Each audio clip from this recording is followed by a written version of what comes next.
বিয়ের প্রতিশ্রুতি দিয়ে দীর্ঘদিন সম্পর্ক, মন্দিরে বিয়ের আচার, এরপর স্বামী স্ত্রীর মতো বসবাস, কিন্তু হঠাৎই যোগাযোগ বন্ধ।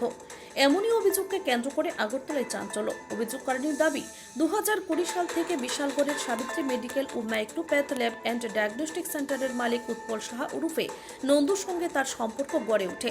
2023 সালে কামাখ্যা মন্দিরে তাকে সিঁদুর পরিয়ে বিয়ের আচার ও পালন করা হয় বলে দাবি তার। এরপর আগরতলার একটি ফ্ল্যাটে দীর্ঘদিন স্বামী স্ত্রীর মতো বসবাস করেন তারা। অভিযোগ, এই সময়ে অভিযুক্ত তার আগের স্ত্রী ও সন্তানের বিষয়টি গোপন রেখেছিলেন। পাশাপাশি প্রায় 10 লক্ষ টাকার সোনার অলংকার, 5 লক্ষ টাকা লেনদেন এবং 2025 সালে গর্ভধারণের পর গর্ভপাতের ঔষধ দেওয়ারও অভিযোগ তুলেছেন তিনি। অভিযোগকারীর দাবি, 2026 সালের এপ্রিল থেকে আচমকাই তার সঙ্গে যোগাযোগ বন্ধ করে দেন অভিযুক্ত। এরপরই পুলিশের দ্বারস্থ হন তিনি। অভিযোগের সত্যতা কতটা তা তদন্তের পরই স্পষ্ট হবে। বিষয়টি নিয়ে এখন পুলিশের তদন্তের দিকে তাকিয়ে অভিযোগকারিনী। Bureau report, Tripura news Bangla. নমস্কার, আমার নাম প্রিয়াঙ্কা দেব সাহা। আমি 2007-এ ত্রিপুরাতে বিবাহ হয়েছিল আমার বরণলেন আসাম লামডিং। এখান থেকে আমি বিবাহ থ্রোতে আমি ত্রিপুরাতে এসেছি। তো 2007-এ আমার বিয়ে হয়েছিল। তো 2016-তে আমি আমার হাজবেন্ডের সঙ্গে ডিভোর্স হয়ে গিয়েছিল। তো ডিভোর্স হওয়ার পরে 16-তে আমি সেপারেশন হয়েছি। 2019-এ আমার ডিভোর্স পেপার আমি পেয়েছি কোর্ট থেকে। তো 2019-এর থেকে আমার একজন মানে বন্ধু ছিল। বন্ধু মিন্স আমি ওনার অফিসে 2016 থেকে 2018 পর্যন্ত কাজ করেছিলাম পার্ট টাইম। হ্যাঁ, কনসালটেন্সি ছিল ওনার এখানে আমি কাজ করেছিলাম। তো সেই ক্ষেত্রে ওনাকে আমার চেনা বলতে একটু চেনা, সবটা নয়। তো যাই হোক, 2019-এর পর 2020-এ ওনার সঙ্গে আমার একটা লাভিং রিলেশন হয়েছিল। তো সেই ক্ষেত্রে উনি আমাকে প্রতিশ্রুতি দিয়েছিল যে উনি আমাকে ভালোবাসেন, আমার সঙ্গে বিয়ে করবে। তো 2020-এ যখন প্রথম আমার ফ্যামিলি থেকে আমাকে বিয়ের জন্য দেখাশোনা করছিল, তখন উনি আমাকে বলেছিল যে আমি নাকি ডিভোর্সি, ও আমাকে বিয়ে করতে পারবে না, কারণ ওর ফ্যামিলি সেটা মেনে নেবে না। তো সেই ক্ষেত্রে আমি ওর থেকে দূরে সরে গেছি। সরে যাওয়ার পরে 2020-এ লাস্টের দিকে আমার ফ্যামিলি আমার বিয়ে ঠিক করেছে। ঠিক করার পরে সে কিভাবে জানতে পারলো বিষয়টা বুঝতে পারিনি। সে লামডিং আমার বাবার বাড়িতে সে ছুটে চলে গেছে ওখান থেকে গিয়ে আমার ফ্যামিলির সঙ্গে সিন ক্রিয়েট করেছে।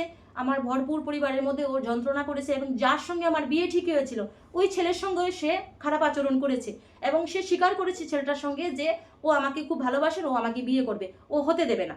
সেগুলো করে ওখান থেকে আমাকে জোরপূর্বক আমাকে গুয়াহাটি নিয়ে গেছে। নিয়ে যাওয়ার পরে 6-7 দিন আমাকে ওখানে রেখেছে, জোর করে রেখে আমার সঙ্গে শারীরিক নির্যাতন করেছে। করার পরে সে আমাকে ওখান থেকে নিয়ে এসছে। নিয়ে আসার পরে আমি আমার বাবার বাড়িকে খবর দিয়েছি। আমার বাবার বাড়ির লোক সব এসেছে। আসার পরে ও সবার কাছে ক্ষমা চেয়েছে যে ও আমাকে ছাড়া থাকতে পারবে না, এবং ও আমাকে যদি কারোর সঙ্গে বিয়ে হয়ে যায় সেটা ওর জন্য সহ্যকর হবে না। সেই জন্য সে এরকম ধরনের প্রতিশ্রুতি দেওয়ার পরে আমরা ভেবেছিলাম তখনই যে আমরা আইনের দ্বারস্থ হব, ও আমার সঙ্গে যা করেছে। কিন্তু ওর প্রতি আমার একটা দুর্বল পয়েন্ট ছিল। তো সেই জন্য সে প্রতিশ্রুতি দিয়েছে বলে আমরা সেটা আইনি ব্যবস্থা নিইনি বা যাইনি। এবং ও তখন আমাদের ফ্যামিলির সঙ্গে ও চেয়েছিল যে কিছুটা সময় দিক, ওর পরিস্থিতিটা ঠিক করবে। তো তারপর এভাবে আমার সঙ্গে ওর সম্পর্কটা হয়েছিল। হওয়ার পরে 2023-এর সেপ্টেম্বর মাসে আমার ওর সঙ্গে বিয়ে হয়েছে কামাখ্যা মন্দিরে। ও আমাকে নিয়ে গিয়ে বিয়ে করেছে। বিয়ে করার পরে ও আমার বাড়ি ক্যারচুমনি ফ্ল্যাট, এখানে ও আমার সঙ্গে বসবাস করছে। এবং বসবাস করা চলাকালীন যেমন আমাকে নিয়ে হানিমুনে গেছে গ্যাংটক। এরপরে 2024-এর ফেব্রুয়ারিতে ওর একটা ছোট অপারেশন হয়েছিল আর.এন. টাগোর হসপিটালে। তো সেখানে আমাকে ও নিয়ে গেছে, নিয়ে ওয়াইফ হিসাবে আমি ওর সঙ্গে ছিলাম, অপারেশনটা কমপ্লিট করলাম।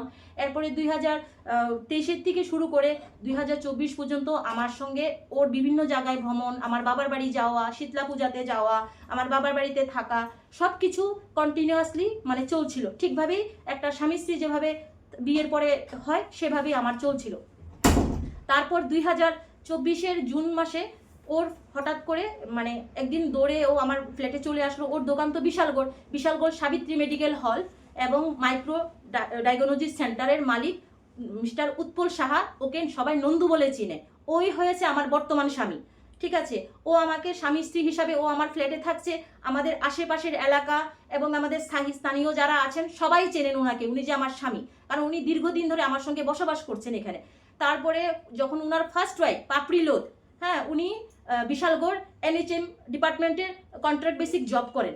উনি কেস করেছেন যে উনার হাজব্যান্ড প্রিয়াঙ্কা দেব সাহা মানে আমি, আমার সঙ্গে সে কেয়ার চুমনি বিবাহ করে বসবাস করছেন। ওনার সঙ্গে দীর্ঘদিন যাবৎ কোনো সম্পর্ক নেই এবং আমাদের বিবাহতে ওনার যে মাদার ইন ল মানে উৎপল সাহার মা স্বপ্না সাহা, উৎপল সাহার ভাই মিস্টার জয়দীপ সাহা, উৎপল সাহার মামা বিকাশ সাহা, উৎপল সাহার মামি সুচিত্রা সাহা, উৎপল সাহার বোন রাখি সাহা, নাকি এই বিবাহের মধ্যে সবাই মানে ইনক্লুড আছেন। ওরা সবাই ইচ্ছাতেই উৎপল সাহা আমাকে বিয়ে করেছেন। উনি যে এফআইআরটা করেছেন এই এফআইআরটার মধ্যে পরিষ্কারভাবে উনি লিখে দিয়েছেন। এই এফআইআরটার মধ্যে সাক্ষী ছিলেন পাপড়ি লোদের মা বেবি লোদ, পাপড়ি লোদের বাবা কাজল লোদ এবং পাপড়ি লোদের ভাই নারায়ণ লোদ, যাকে শুভ নামে চেনে। ওনার দোকান হয়েছে হকার্স কর্নার, লোদ ব্রাদার্স ওদের দোকানের নাম। তো সেই ক্ষেত্রে আমি 2024 জুন মাসে জানতে পারলাম যে ও ওনার ওয়াইফ কেস করেছে। যখন উনি জানতে পেরেছেন যে কেসটা রেজিস্টার হয়েছে থানাতে, তখন ও আমাকে কিছু না বলে আমাকে লুকিয়ে কলকাতা আমাদের একটা ফ্ল্যাট ছিল, এই আমার মায়ের নামে একটা ফ্ল্যাট আছে, ওখানে ও নিয়ে গেছে, নিয়ে আমাকে সরিয়ে রেখেছে যাতে এই সত্যতা আমি জানতে না পারি। হ্যাঁ, তারপরে পুলিশ ইনকোয়ারির জন্য ফ্ল্যাটে এসছে, আসার পরে আমাদের ফ্ল্যাটের লোক থেকে বলাবলি করেছে, তখন ফ্ল্যাটের লোকও সবাই জানতে পারলো উৎপলের যে প্রথম স্ত্রী বলে আছে এবং ওনার 2টি সন্তান আছে। সেই দিন মানে আমরা জানতে পারলাম। জানার পরে আমার ফ্ল্যাটের থেকে আমাকে ফোন করা হয়েছে, বললো বিষয়টা, তখন আমরাও স্ট্রেঞ্জ হয়ে গেছি এবং সবটা মিলে আমার উপর একটা বিশাল ধাক্কা পড়েছে, যেটা আমার জন্য মেনে নেওয়াটা সম্ভব ছিল না। তখন আমি আমার বাবার বাড়ির লোকজনকে ডেকেছি, সবাই আমার কাছে গিয়েছে, তখন সে সবার কাছে হাতে পায়ে এদের ক্ষমা চেয়েছে। ও বলেছে যে আমি আপনার মেয়েকে খুব ভালোবাসি, ওকে ছাড়া থাকতে পারবো না, আপনারা ওর বিয়ে ঠিক করে ফেলেছিলেন। সেই মুহূর্তে যদি আমি বলতাম যে আমার মানে অতীতে আমার স্ত্রী আছে, 2টো ছেলে আছে, তখন আপনারা আমাকে বিয়ে দিতেন না। আমি ভেবেছি আমি ভিতরে ভিতরে ওনাকে ডিভোর্স দিয়ে মিলচুলে একটা সিদ্ধান্ত নিয়ে আসবো, সেজন্য আমি ওকে বিয়ে করেছি এবং এটাকে আমি গোপন রেখেছি। হ্যাঁ, কিন্তু এখন যেহেতু উনি আমার নামে কেস দিয়ে দিয়েছেন এবং যেটা দিয়েছেন সম্পূর্ণ সত্যি, উনি যা কেসটা করেছেন বিশালগড় থানা, হ্যাঁ বিশালগড় থানা পিএস এর মধ্যে উনি কেসটা করেছিলেন এবং আমাদের যে মণ্ডল ছিল, বিশালগড় যে মণ্ডল ছিল, এই মণ্ডলেও ওনার ওয়াইফ চিঠিতেও উনি লিখে দিয়েছিলেন যে ওনার হাজবেন্ড আমার সঙ্গে বসবাস করছেন, বিয়ে করে বসবাস করছেন, কারণ উনার এফআইআর এর মধ্যে উনি স্পষ্টভাবে লিখে দিয়েছিলেন যে উনার হাজবেন্ড নাকি উনাকে স্বীকার করেছেন যে প্রিয়াঙ্কা দেবকে আমি বিয়ে করেছি এবং তোমাকে সেইটা মেনে নিতে হবে। হ্যাঁ, সেটা উনি বলেছেন, উনি সেটা নিজের মুখেই বলা কথা। তো যাই হোক, সেই পরিস্থিতির মধ্যে 2024 জুনে যখন উনি কেসটা করেছেন, কেসটা করার পরেই কিন্তু পরিস্থিতিটা অনেকটা বদলে গেছে। আমাকে এখান থেকে ও নিয়ে গেছে এবং আমার সঙ্গে কিন্তু কলকাতা তখন ছিল। হ্যাঁ, আমাদের যে ফ্ল্যাটটা ছিল ওই রেন্টে একটা ফ্ল্যাট ছিল প্রথম, এরপরে আমার মা একটা ফ্ল্যাট কিনেছে। তো রেন্টে যে ফ্ল্যাটটা ছিল ওই ফ্ল্যাটটাতে আমরা স্বামী স্ত্রী হিসাবে ওখানে ছিলাম। তো ছিলাম তখন এই পরিস্থিতির মধ্যে আমি 2024 নভেম্বরে আমি প্রেগনেন্ট হয়ে গেছি। হ্যাঁ, প্রেগনেন্ট হওয়ার পরে মানে ওকে আমি বললাম, তখন আমার যে ওর থেকে যে ফিরে যাওয়া বা ওর জীবন থেকে যে আমি চলে যাওয়া সেটা আমি চেষ্টা করেছিলাম, কিন্তু আমার সদ্য বিয়ে হয়েছিল এবং সেই মুভমেন্টের মধ্যে আমার যে টাকা পয়সা সব ও হাতিয়ে নিয়েছিল এবং আমার গোল্ডগুলোকে সে তার দোকানে মেশিন আনবে বলে লোন নিয়েছিল এবং লোনটা নিয়েছিল আমি যতটুকু জেনেছি ও আমাকে বলেছিল জয়দীপ সাহার অ্যাকাউন্ট থেকে লোনটা নিয়েছে, কারণ ওনার নামে ওনার ওয়াইফ কেস দিয়েছেন। যদি লোনগুলি নেওয়ার জন্য যদি গোল্ডগুলি সাবমিট হয় তাহলে হয়তো এগুলি ওনাকে ফেরত দিতে হবে, উনি ওনার গোল্ড বলবেন। তো সেই জন্য উনি চালাকি করে জয়দীপ সাহার অ্যাকাউন্টে উনি লোনটা নিয়েছিলেন আমার গোল্ডগুলো দিয়ে। তো সেই ক্ষেত্রে আমি সর্বদিক থেকে নিঃস্ব হয়ে গিয়েছিলাম। আমি যে কোনোভাবে কোনো স্টেপ নেব, আইনের দ্বারস্থ হব বা কিছু করব, সেটা আমার জন্য কোনোভাবেই সম্ভব ছিল না। তো সেই ক্ষেত্রে 2024 থেকে 25 চলে এলো। 25-এর পরে যখন 25 যখন চলছিল, ও কিন্তু আমার সঙ্গে এই ফ্ল্যাটেই থাকতো এবং সবাই জানে, লোকাল সবাই দেখছিল, জানে আমার সঙ্গে ও থাকতো। তখন ওর পরিবারের মানুষ সবাই আমার ফ্ল্যাটে আসতো, আমি সিসিটিভি ফুটেজও সব কিছু আমি দেখাতে পারবো। ওরা সবাই এখানে আসতো, থাকতো, সবাই আমাকে একটাই প্রতিশ্রুতি দিত যে তুমি এখন চুপ থাকো, কারণ সবটা প্রুফ যদি তুমি এখন সাবমিট করো তাহলে ওর জেল হবে। ওর ওয়াইফ যে কেসটা দিয়েছে, কেসটাতে জেল হবে, জেল হওয়ার পরে তুমি তোমার হাজবেন্ডকেও ফিরে পাবে না, তোমার এই জিনিসগুলিও তুমি ফিরে পাবে না। তো সেই ক্ষেত্রে এগুলি বলাতে আমি পরিস্থিতিটা বুঝে মানে চুপ করে থাকতাম। এর মধ্যে দিয়ে আমি যে প্রেগনেন্ট হয়েছিলাম, হওয়ার পরে নভেম্বরে আমি প্রেগনেন্ট হয়েছি, হওয়ার পরে ও জানুয়ারি মাসে মানে 25 জানুয়ারিতে ও কি করেছে, ও বুঝতে পেরেছে যে যদি আমার বেবিটা থাকে তাহলে ওর জন্য ক্ষতিকারক হবে।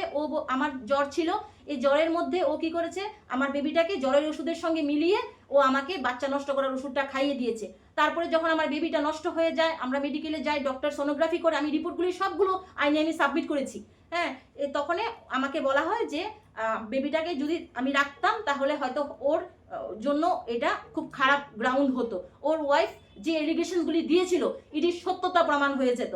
তো সেই ক্ষেত্রে উনি আমাকে না বলে এই অপরাধটা করেছে এবং আমাকে অনিচ্ছাকৃত আমি এই অপরাধটাকে মেনে নিতে আমার হয়েছে, পরিস্থিতির চাপে আমি পড়ে আমাকে মেনে নিতে হয়েছে।